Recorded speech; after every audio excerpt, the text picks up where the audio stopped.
Hello guys. Today and for the rest of the month, we're going to talk about the three Fear Street movies that have come out. I'm doing them as separate videos. I'm not doing them as one. It's weird. Now I think about it, I usually do them in collections, of that category. But to be honest, I feel like, I don't know, some of them, sometimes I don't do that with some stuff. Um, I guess it depends on my mood, I guess. I don't know. But yeah, it depends on how I feel about it. Like, I feel like all three of these movies stand on their own pretty well. And in all honesty, I feel like having them as separate videos is the best way to celebrate them. Because these movies, I'd say these movies are like this random ambition of theirs to do these at such a scale, Netflix. And I'll get more to that as we go along with these. But I'm gonna cover each one because I want to be able to cover these. That's another thing too. I want to be able to cover them in a reasonable way because I feel like there's enough in each movie to talk about without like combining. Because some of the other ones I've done with that, the other videos I've done, a lot of those movie collections, all those are really connected in a lot of ways. And yes, these three movies are very connected, but there's also a lot going on in each one that makes them kind of their own thing. And I kind of feel like that it needs more time to talk about them than it would be in a normal video. Because some of those videos can be really long that I've done, sometimes 30 to even close 30 to 40 minutes. Maybe, I think one was almost 50. I don't remember for sure, but they can be long. And to be honest, that's not always necessary. But yeah.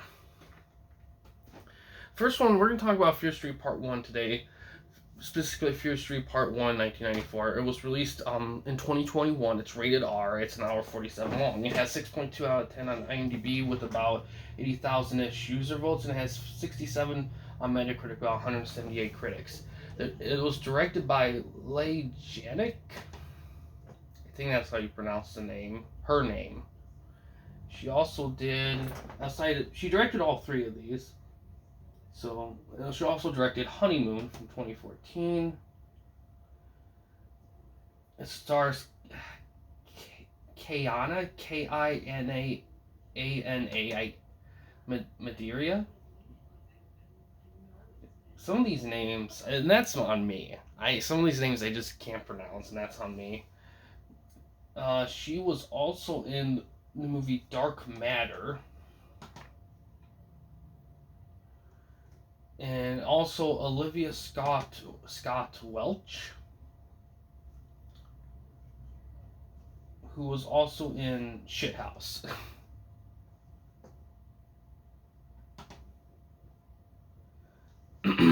Alright, on Rotten Tomatoes, the movie has 83% by critics with 114 critics and 62% by audiences with 1,000-ish audience people.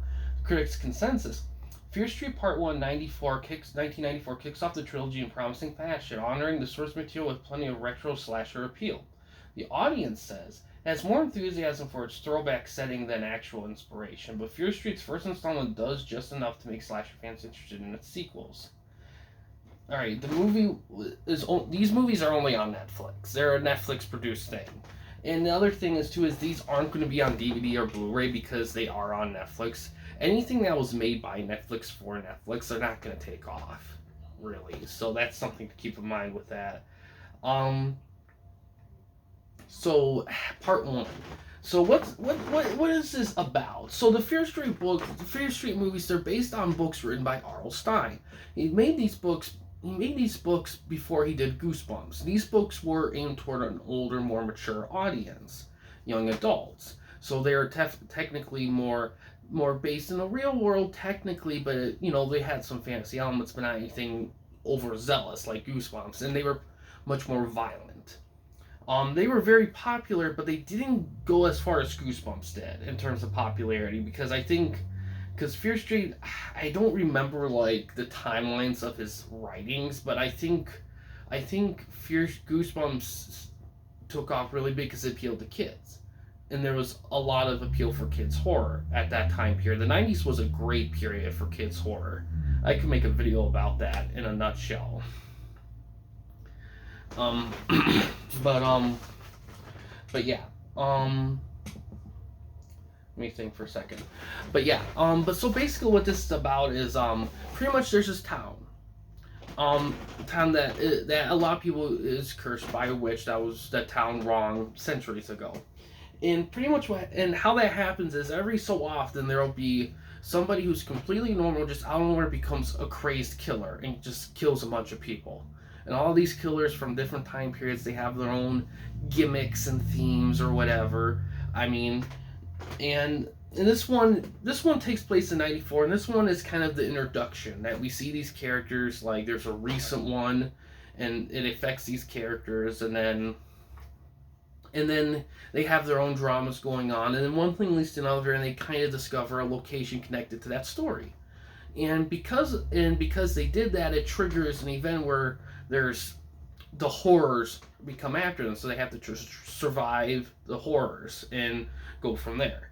And of course, this is spread across three movies, and I'll talk about each three movies as we go. Now, I'm going to try to avoid spoilers in this, but in order to connect the stories for all three of these, I may have to reveal some tiny ones there and there. So keep that in mind if you haven't watched these movies yet. Um, what do I have to say about?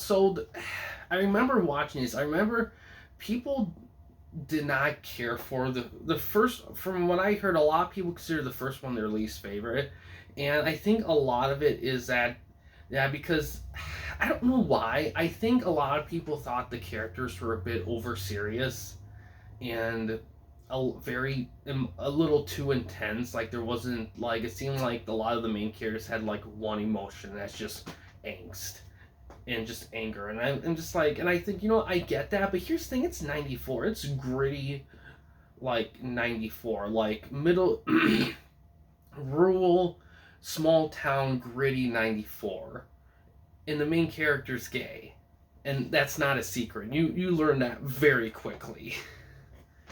So yeah, she has every right to be kind of angsty. She's not exactly in a good environment, especially with the stuff that happened to her in her life.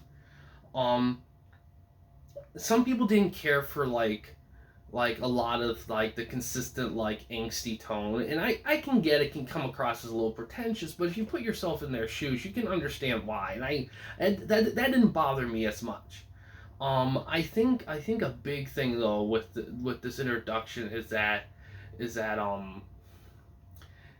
it does a good this first part one does a good job of hooking you in because it's a very good mystery, and it's really cool seeing these cool like slashers. A lot of, and I'm just gonna say this up front, like this whole trilogy like goes over a lot of different slashers in the history. Like there's a lot of good like look into those things, and they're all very style. They all have good styles and themes and backgrounds that are unique and enjoyable to get into. Um, and some of them do kind of, you can tell the influences in some of them for sure, but it never feels like a 100% a ripoff. It does have a vibe of like this feels like an original thing. It doesn't feel like, oh, they're just ripping off this. And yeah, and this one kind of introduces it, and I think that's a big thing too. Is what that with this one is that yeah, these films are definitely super retro driven. Like especially this one in part two. Like this, the third one. Here's the thing: by the time I remember watching this with Corey and my sister, like these three, and we watched them, and by the time we got like the second one, I think, and a lot of people agree. Some people say it's usually between the second and third one for people as their favorite of the three. I think I hear a little bit more people with the second one, and the reasons why I'll get to that when I review the second one. But this one, but yeah, like I said, I think the big thing with this one is that this one is kind of more. The story in this one, the base story in part one, is a little bit, I wouldn't say predictable, but it is something a little familiar. Like, things won't get really, really crazy till we get to two and three. That's when things get really unique. This one is definitely the jumping off point movie, but it does a great job of it. It's still a good, solid movie, and everything's very well executed in it. And that's the thing. It's so hard when I watch horror movies. It's so hard for me to watch somebody like get killed and feel bad about it. And this series did do that for me a couple times where I was just like, oh man, that sucks. And that says something, because if a horror movie can do that, at least for me, I don't know about everyone else. Everyone's different how they what characters they like or not like, but at least for me that gives them points. But yeah, this first one's a great jumping off point, and 2 and 3 will get crazier. By the time me and Corey and Erin, my sister, got to the third one, we were super hooked. We were super hooked in it. Like it was definitely something. I can imagine also this getting a lot of views for the horror season, of course, as well. Um, but yeah, that part one, excellent one, definitely a recommendation for sure. But yeah, guys, thanks for watching. In case you want to chat with anyone at the Campy Company, you don't want to use the YouTube comment section, we do have a couple options. First one is we have a Discord channel. You can find a link to that in the About page / About section of our channel. We also have a community tab on our channel as well. You can access that anywhere, anytime. Yeah, guys, thanks for watching. Please subscribe and like the videos, and have a good day.